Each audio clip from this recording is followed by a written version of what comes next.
नमस्कार दोस्तों, मैं हूं ममता तिवारी और आप सभी का स्वागत करती हूं मेरे चैनल ममताज वे में। कैसे हैं आप सब, तो ये बताने के लिए कमेंट बॉक्स में श्री हरि विष्णु जरूर लिखे। तो चलिए दोस्तों, आज हम इस वीडियो में जानेंगे देवउठनी एकादशी के दिन हमें कौन कौन सी चीज़ें अवश्य दान करनी चाहिए। तो इसी के ऊपर आज का हमारा वीडियो है। आप अपने बजट के अनुसार मैं बहुत सारी चीज़ें दिखा देती हूँ, जो चीज़ें देवउठनी एकादशी के दिन हम दान करते हैं उनमें कौन कौन सी महत्वपूर्ण चीज़ें हैं। आप उनमें से चाहें तो कोई भी एक चीज़, ऐसा नहीं है कि हर चीज़, लेकिन भगवान ने आपको उस लायक बनाया है। जो ही बड़े बुजुर्ग हैं, अधिकतर लोग दान उपदान करते हैं, तो अगर भगवान ने आपको सब कुछ दिया है तो इन सभी चीज़ों का भी दान आप कर सकती हैं। लेकिन उतनी क्षमता नहीं है तो इनमें से कोई भी एक चीज़ का भी आप लोग या दो चीज़ों का भी दान कर सकते हैं। तो इसी के ऊपर आज का ये हमारा वीडियो है। तो आप बने रहिए मेरे साथ मेरे चैनल पर। अगर आपको मेरा वीडियो पसंद आता है तो प्लीज़ आप मेरे चैनल को सब्सक्राइब कर दीजिएगा, बेल आइकन को प्रेस कर दीजिएगा, जिससे कि मेरे वीडियो के नए नोटिफिकेशन आप लोगों के पास सबसे पहले पहुंचे। तो चलिए शुरू करते हैं और एक एक चीज़ मैं आपके साथ शेयर करूंगी, तो आप लोग बने रहिए और देख लीजिए। अगर आपके पास घर में ये सभी चीज़ें उपलब्ध हैं तो आप लोग ज़रूर आज के दिन दान करें। एकादशी के दिन और द्वादशी के दिन, दोनों दिन ये दान किया जाता है। अगर एकादशी को आप किसी कारणवश नहीं कर पाती हैं तो द्वादशी को कर लीजिएगा। और सबसे पहले आप सभी को देवउठनी एकादशी की ढेरों सारी शुभकामनाएं। बड़ों को प्रणाम और छोटों को आशीर्वाद और प्यार। तो चलिए एक एक करके शुरू करते हैं। तो सबसे पहले देखिए, आप चाहें तो वस्त्र में, देखिए मैं एक हाथ से वीडियो बना रही हूँ, एक हाथ से पकड़ी हूँ, कोई घर में नहीं है पकड़ने वाला, तो इसलिए माफ़ कीजिएगा, थोड़ा बहुत हिलेगा तो ठीक है। तो सबसे पहले देखिए, वस्त्र में महिलाएं जो है साड़ी भी ले सकती हैं। साड़ी का भी आप दान कर सकती हैं। साड़ी, ब्लाउज, पेटीकोट, हर चीज़ आप दान कर सकती हैं। अगर साड़ी नहीं करना चाहती है तो आप केवल पेटीकोट का भी कपड़ा या ब्लाउज पीस भी दान कर सकती हैं। और सेट दान करना चाहती हैं तो आप कर सकती हैं। देखिए एकादशी के दिन जो भी हम दान करते हैं या किसी भी व्रत त्यौहार में, पूर्णिमा हो, अमावस्या हो, ऐसा माना जाता है कि ये सभी दान हमें अगले जन्म मिलता है। तो इसलिए हमें जो ही भगवान ने दिया है, जिस लायक बनाया, हमें ज़रूर दान करनी चाहिए। तो ये हो गया वस्त्र।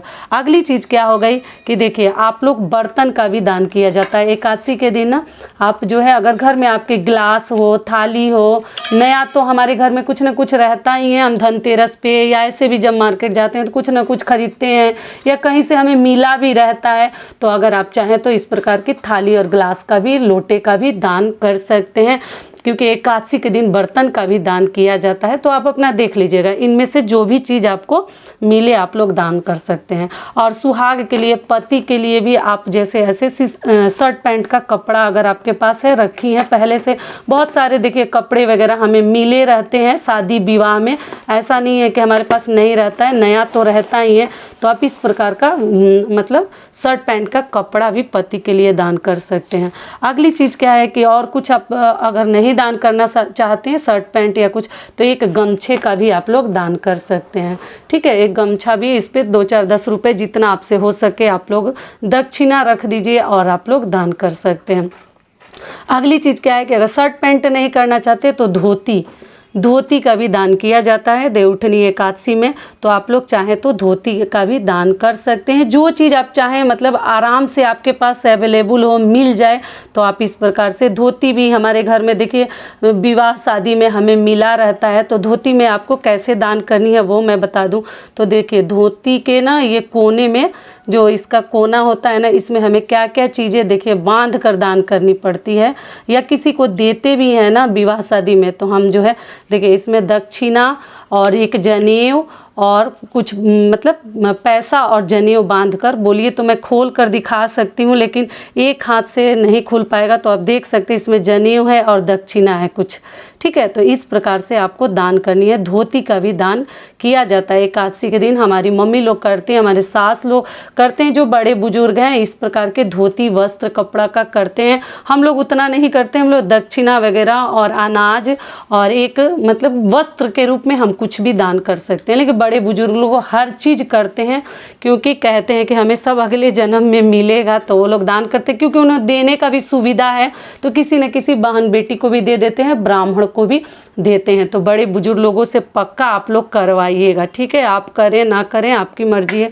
और देखिए सुहाग की चीज़ें भी दान करते हैं एकादशी के दिन। तो इनमें क्या क्या है, चूड़ी का डिब्बा आप ले लीजिए, कंघी ले सकते हैं, बिंदी का पत्ता है, सिंदूर है, और और ये पीला सिंदूर भी आप ले सकते हैं, एक तेल भी ले सकते हैं, और ये जो है महावर है आपका, ठीक है। तो आप सुहाग की चीज़ों में इन सभी चीज़ों को भी शामिल कर सकते हैं साड़ी के साथ। तो इसको भी मैं साइड में रख देती हूँ, थोड़ा दिक्कत हो रहा है देखिए एक हाथों से वीडियो करने में। तो ये भी हो गया। अब आप लोग को समझ में आ रहा होगा कि इनमें से कोई भी चीज़ आप दान कर सकते हैं, और नहीं तो आप पूरा जितनी चीज़ें हैं सब कुछ कर सकते हैं। अगर भगवान ने सब कुछ आपको दिया है तो ज़रूर कीजिए। एकादशी और द्वादशी के दिन मतलब दान जरूर करनी चाहिए। ये व्रत केवल हम अपने लिए ही रखते हैं। ये कार्तिक मास की जो एकादशी है ना, देवउठनी एकादशी, जिसको हम देव प्रबोधनी एकादशी के नाम से भी जानते हैं, उस दिन हमें करनी चाहिए। अगली चीज़ क्या है, दक्षिणा। दक्षिणा में आप कुछ भी मतलब अपने क्षमता के हिसाब से 11, 21, 101, 501 जो चाहे कर सकते हैं। अगली चीज़ में देखिए अनाज में हमें क्या लेनी है, तो अनाज में वो भी मैं दिखा देती हूँ आपको। देखिए फल में आप जो है सेव ले सकते हैं, ठीक है, सेव, केला, फल अगर देना चाहते हैं तो फल में देखिए आप लोग इस प्रकार से अनाज ले सकते हैं। जो ही मेरे पास था देखिए दिखाने के लिए, थोड़ा सा आप लोग को आइडिया के लिए बस दे रही हूँ, वहाँ आप अपने हिसाब से कुछ भी ले सकते हैं। आलू लेना है, ठीक। आटा का दान करते हैं एकादशी और द्वादशी के दिन, चावल का दान नहीं करते हैं। लेकिन आपके घर का बहुत सारे लोगों का बहुत सारे कंप्लेन हो जाते हैं कि नहीं चावल आटा को लेकर कंफ्यूज हो जाते हैं, तो आप लोग देख लीजिएगा। आटा, अरहर की दाल, मसूर की दाल वगैरह ना ले, चने की दाल भी इस जगह पे आप लोग ले सकते हैं। आलू, आटा और ये हल्दी, ठीक है। और सिंदूर भी आप अगर नया नहीं है तो आप जो भगवान का सिंदूर आपके पास है ना, तो उसको भी पुड़िया बनाकर एक पेपर में गिराकर थोड़ा सा लेकर आटा के ऊपर रखकर दान कर सकते हैं। लेकिन मैं सिंदूर का पैकेट ली हूँ तो इसीलिए मैं इसके ऊपर नहीं रखी हूँ, ठीक है। बस आइडिया के लिए आप लोग को दे रही हूँ। इसमें से कोई भी चीज़ें मेरी बहनें दान कर सकती हैं। और कहती हैं कि दीदी किसको देंगे, तो देखिए जो कपड़ा वगैरह है तो अगर आपकी खुशी है आप जिसको देना चाहें दे सकते हैं। लेकिन ये अनाज है ना, अगर मान लीजिए आपके पास कोई लेने वाला नहीं है तो अनाज तो हम किसी के लिए रख नहीं सकते, क्योंकि वो खराब हो जाएगा जब तक वो आदमी मिलेगा। तो आप इसको ना किसी भी ज़रूरतमंद को भी ये अनाज आप दे सकते हैं। एकादशी के दिन आप लोग अभी भी कर लीजिएगा, क्योंकि पूजा पाठ करने के बाद ही एकादशी का मतलब दान करते हैं। और जो आज नहीं करते हैं वो द्वादशी के दिन भी दान करके ही मुंह में कुछ भी डालते हैं, ठीक है। द्वादशी का पारण का शुभ मुहूर्त क्या है, मैं स्क्रीन पे फोटो डाल दूंगी, आप लोग चेकआउट कर लीजिएगा। अगली चीज़ क्या है कि आप लोग पूछे हैं कि, और एक सबसे महत्वपूर्ण चीज़ जो आज के दिन दान करनी चाहिए वो भी दिखा रही हूँ। और आप लोग पूछते हैं, एक चीज़ बता दूं कि दीदी एकादशी के दिन हम कितनी बार खाएं और द्वादशी के दिन हमें कितनी बार मतलब भोजन ग्रहण करनी चाहिए। आज तो फलाहार पे रहा जाता है, आज तो फलाहार पे सभी हैं एकादशी के दिन। आप लोग जैसे सेंधा नमक भी खा सकते हैं। कई लोगों को शुगर की प्रॉब्लम है तो आप लोग पूछे हैं कि हम लोग एकादशी व्रत में दीदी हम लोग सेंधा नमक खा सकते हैं। बिल्कुल खा सकते हैं आप लोग, कोई दिक्कत नहीं है। चावल मत खाइएगा, मतलब नमक डाल के कोई भी चीज़, साबूदाना की खिचड़ी वगैरह खा सकते हैं। तो आप लोग पूछे कितनी बार खाएं, तो देखिए एकादशी व्रत में बहुत ज़्यादा व्रत में नहीं खानी चाहिए, तो व्रत का कोई मायने ही नहीं रह जाएगा, वैल्यू ही नहीं रह जाएगा। लेकिन नियम भी नहीं है कि एक बार ही खानी चाहिए, 2 बार ही खानी चाहिए, ऐसा कुछ नहीं है। जब भूख लगे तब आप फलाहार कर सकते हैं। शाम के समय ना करें, मतलब गुदली वेला में ना करें, लेकिन दिन में आप पूरे टाइम जो मर्जी कर रहा है, जो फ्रूट्स, जो ही फल खाने का दिल कर आप लोग खा सकते हैं। उसके बाद रात में भी साबूदाना वगैरह खा सकते हैं। हमारे तरफ जो नियम है वो बता दे रही हूँ, आप थोड़ा अपने घर का भी नियम देख लीजिएगा। अगली चीज़ क्या है कि द्वादशी के दिन कितनी बार खाएं, तो देखिए द्वादशी के दिन केवल एक बार भोजन करनी चाहिए। सुबह ही घी में बना हुआ भोजन खा लेते हैं, बार बार भोजन नहीं करते हैं, क्योंकि उसमें तो हम भोजन करते हैं तो बार बार नहीं करते हैं, सीधे रात में करते हैं। सुबह एक बार कर लिए तो डायरेक्ट रात में ही फिर भोजन हमें करनी चाहिए। बीच में अगर भूख लगती है तो हम फलाहार करते हैं। अच्छे से पहले समझ लीजिएगा। सोने का आप लोग पूछ रहे हैं कि दीदी कब सोते हैं, दिन में नहीं सोया जाता है। एकादशी और द्वादशी में रात्रि में सो सकते हैं। कई ऐसे मेरी बहनें कंफ्यूज है, दीदी हम लोग रात में भी नहीं सोएंगे, ऐसी बात नहीं है। रात में सो सकते हैं, दिन में नहीं सोया जाता है, और रूई के गद्दे पर नहीं सोते हैं। अगली चीज़ क्या है, ईख। ध्यान रखिएगा। देखिए आज के दिन गन्ना जो है, ईख जो है हम चूसते भी हैं और ईख का हम दान भी करते हैं। एकादशी के दिन, देवउठनी एकादशी के दिन ईख का आप दान भी कर सकते हैं और चूसिएगा जरूर, इतना भी चूसिएगा लेकिन चूसिएगा जरूर, क्योंकि बहुत अच्छा होता है आज के दिन ईख को तोड़ना, एक दो या दो गुल्ला उसका खाना, चूसना।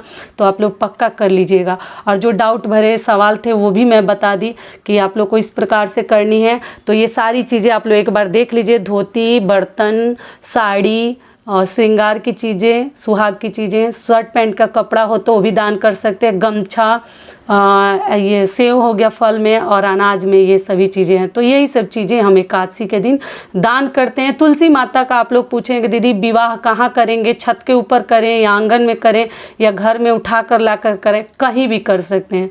गमला है तो कहीं भी उठा कर ले जा सकते हैं, कोई प्रॉब्लम नहीं है।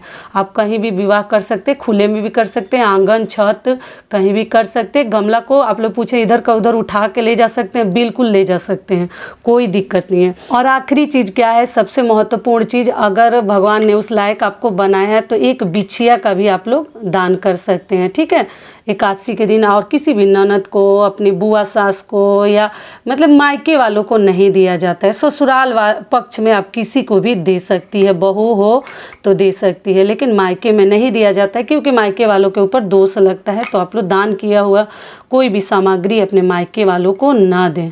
ठीक है, समझ में आ गया। बुरा मत मानिएगा, आप लोग बुरा मान जाते हैं, क्यों मायके वाले ऐसे हैं उनको क्यों नहीं देंगे। तो देखिए ये सोचने समझने वाली बात है और हर घर के नियम थोड़ा सा अलग है। तो आप इस प्रकार का बिछुआ भी दान कर सकते हैं अगर हर चीज़ भगवान ने आपको दिया है तो यही सब चीज़ें हैं। देखिए एक बार अच्छे से सब कुछ आप लोग समझ लीजिए। तो बहुत सारी महत्वपूर्ण चीज़ें हैं, इनमें जो चीज़ आपको पसंद है आप लोग दे सकते हैं, ले सकते हैं, दान कर सकते हैं। तो ये वीडियो मेरा यही तक का था। आशा करती हूँ, उम्मीद करती हूँ कि इस वीडियो से मेरी बहनों को बहुत अधिक लाभ मिलेगा। फिर मिलती हूँ एक नए वीडियो में, तब तक के लिए नमस्कार। स्वस्थ रहिए, सुरक्षित रहिए और जहाँ कहीं भी रहिए खूब खुश रहिए। एक बार प्रेम से बोलिए विष्णु भगवान की जय।